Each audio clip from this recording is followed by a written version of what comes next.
श्री स्वामी समर्थ. स्वामी महाराजांच्या कृपेने तुमच्या सर्व चांगल्या इच्छा पूर्ण होत ही स्वामींचरणी प्रार्थना करते आणि आजच्या व्हिडिओला सुरुवात करते.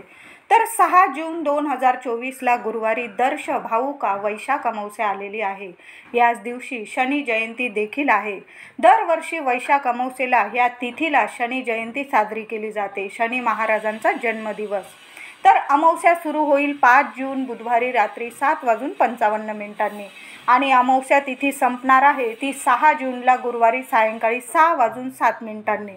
आपल्याला 6 तारखेला शनी जयंती साजरी करायची आहे आणि आता जे काही मी उपाय सांगत आहे ते सुद्धा आपल्याला 6 तारखेलाच करायचे आहे. आणि अमावस्या तिथी आपल्याला 5 जून संध्याकाळी 7 वाजून रात्री 7:55 पाळायची आहे.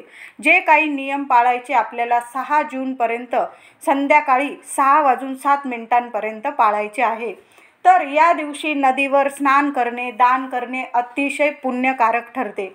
या दिवशी तुम्हाला काळ्या रंगाचे दान करायचे. आता तुम्ही चप्पल दान करा किंवा एखादं ब्लँकेट वगैरे काळ्या रंगाचं घेऊन दान केलं. आता पावसाळा आहे, छत्री दान केली तरीही चालेल, पण आपल्या खिशाला परवडेल एवढं तरी दान अवश्य करायचं आहे. त्याचबरोबर तुम्हाला बाकी काही नाही जमलं, मूठभर तीळ तरी, काळी तीळ तरी अवश्य दान करायची आहे. किंवा एखाद्या गरीबाला पाव किलो, अर्धा किलो काळी उडदाची डाळ किंवा काळे उडीद दान अवश्य करा. महिलांनो, घरातली इडापिडा दूर होईल. दुःख, दारिद्र्य, 7 जन्मांची गरिबी दूर होण्यासाठी उद्या परवा म्हणजे गुरुवारी 6 तारखेला थोडे तरी उडदाचं दान अवश्य करा. एखादा गरीब व्यक्ती असेल त्याला उडदाची डाळ किंवा मी म्हणेल उडीदच दान करा. काळे उडीद, अख्खे उडदाचे दाणे पाव किलो घ्या, अर्धा किलो घ्या किंवा मूठभर दान केले तरीही चालेल. आता ते पण नाही जमलं तर मूठभर काळी तीळ तरी अवश्य दान करायची आहे. त्याचबरोबर तुम्ही खूप अडचणीत आहात, कुठूनच काही केल्या मार्ग मिळत नाही, मग काय करायचं? शनी जयंतीला वैशाख अमावस्येला तुम्ही जी वापरती चप्पले खूप घसले गेली आहे, तुम्ही दिवसेंदिवस तीच वापरत आहात, शिवून वापरत आहात, तर काय करायचं? शनी जयंतीला वैशाख अमावस्येला नवीन चप्पल खरेदी करा आणि जुनी चप्पल टाकून द्यायची आहे कचऱ्यात.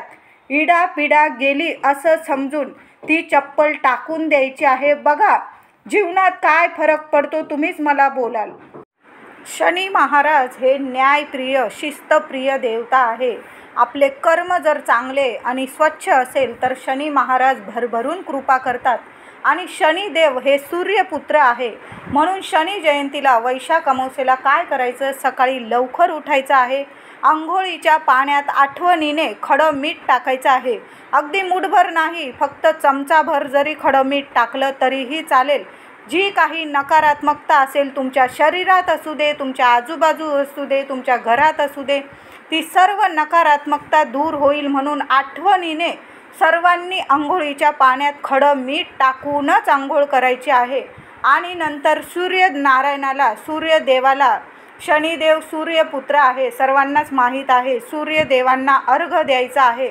तुम्ही पाण्यात काही नाही टाकलं, फक्त स्वच्छ पाणी घ्यायचं आहे तांब्याभर आणि सूर्यदेवाला नमस्कार करून अर्घ्य द्यायचा आहे. बघा, दिवसाची सुरुवात शनी जयंतीला अशा प्रकारे जर केली तर वर्षभर शनिदेवांची, सूर्यनारायणाची तुमच्यावर भरभरून कृपा होईल आणि भाग्य तेजस्वी होईल. नशीब साथ देऊ लागेल, प्रत्येक कामात यश मिळेल, सर्व अडचणीसुद्धा दूर होईल.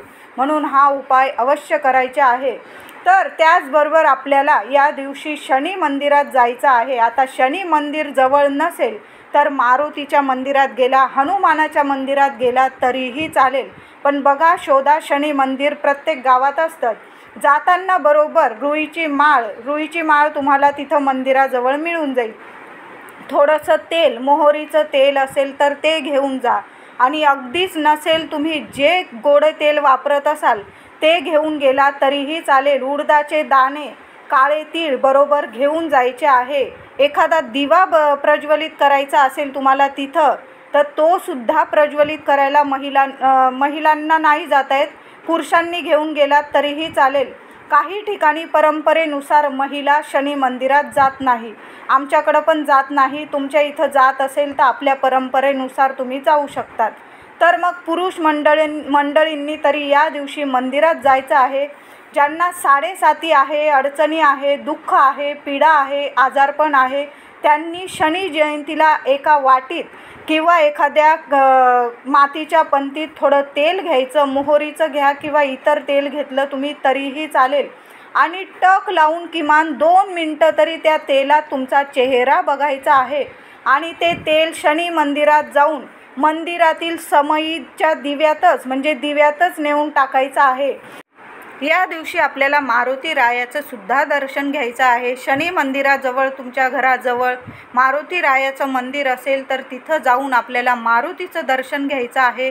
महिलांनो, तुमच्या घरात खूप अडचणी असेल, मुलांच्या प्रगतीत अडथळे येत असतील, दुःख असेल, पीडा असेल, आजारपण असेल, आर्थिक अडचणी येत असतील, तर महिलांनी काय करायचं आहे, वैशाख अमावस्येला 11 कणकेचे दिवे तयार करायचे आहे. त्यात मोहरीचे तेल टाकून 11 कणकेचे दिवे मारुती रायासमोर लावायचे आहे.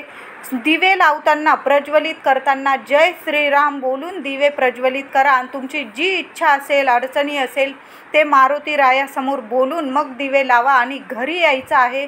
बघा तुमच्या आयुष्यात काय काय चमत्कार होतात. त्याचबरोबर आपल्याला घरात किंवा मंदिरात हनुमान चालीसा पठण करायचं आहे. त्याचबरोबर ओम शं शनेश्वराय नमः या मंत्राची किमान 1 माळ तरी जप आपल्याला शनी मंदिरात बसून करायची आहे. 1 माळ करायची आहे. आता तिथे गर्दी असेल तर तुम्ही घरी येऊन जरी केली तरीही चालेल. आपण शनी मंदिरात गेल्यावर त्यांच्या चरणांचे दर्शन घ्यायचे आहे. डोळ्यात डोळे घालून दर्शन घेऊ नका. तर आपलं कर्म चांगलं ठेवा. साडेसातीचा त्रास कधीच तुम्हाला होणार नाही. जी काही पनौती असेल शनिदेव आपल्यापर्यंत पोहोचवू देणार नाही. त्याची झळसुद्धा, कुठल्या त्रासाची झळसुद्धा आपल्यापर्यंत येऊ देणार नाही. म्हणजे फक्त आपलं कर्म स्वच्छ आणि चांगलं ठेवा. कुणाला आपण त्रास दिला नाही तर आपल्या आयुष्यात कधीच कुणी त्रास देत नाही. फक्त त्या ईश्वरावर विश्वास ठेवायचा आहे. आता महत्त्वाचं म्हणजे वैशाख अमावस्या शनी जयंतीला कुणी कितीही आग्रह केला, तुम्हाला कोणी खोबऱ्याचा तुकडा दिला, नारळ फोडलेला आहे प्रसाद म्हणून घ्या, किंवा सफेद फुटाणे येतात, किंवा मिठाई, कुणी पेढे, बर्फी, कुणी काहीही देऊ दे, त्या दिवशी चुकूनसुद्धा घ्यायचं नाही आणि खायचं नाही.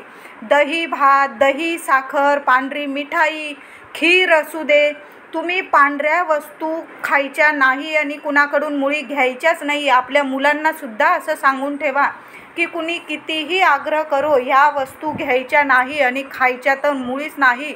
या वस्तू कुणी दिल्या तर घरातसुद्धा आणू नका. उंबरठ्याच्या आतमध्ये या वस्तू घरात आणू नका, नाहीतर काहीतरी वाईट परिणाम भोगावे लागतात. त्याचबरोबर या दिवशी वैशाख अमावस्येला सकाळी 12च्या आत आईने आपल्या मुलांवरून थोडासा भात उतरवून टाकून द्यायचा आहे.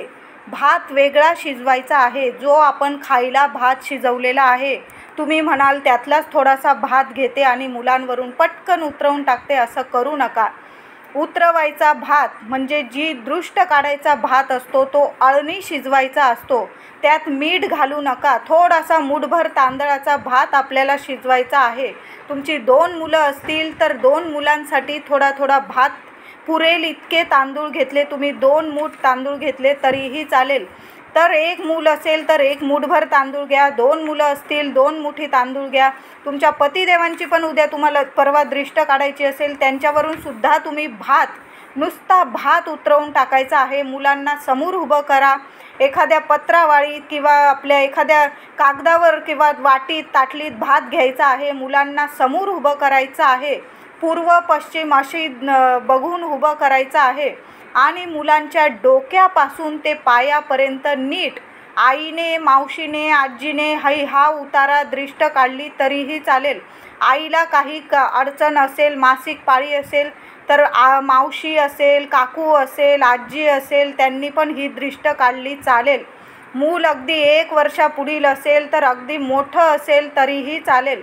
प्रत्येक मुलावरून आईने थोडासा भात उतरवून एखाद्या झाडाखाली पक्ष्यांना टाकून द्यायचा आहे खायला. 7 वेळा डोक्यापासून पायापर्यंत भात उतरवून सरळ बाहेर जायचं. एखाद्या झाडाखाली किंवा तुम्ही तुमच्या गच्चीवर वगैरे टाकून दिला पक्ष्यांना खायला तरीही चालेल.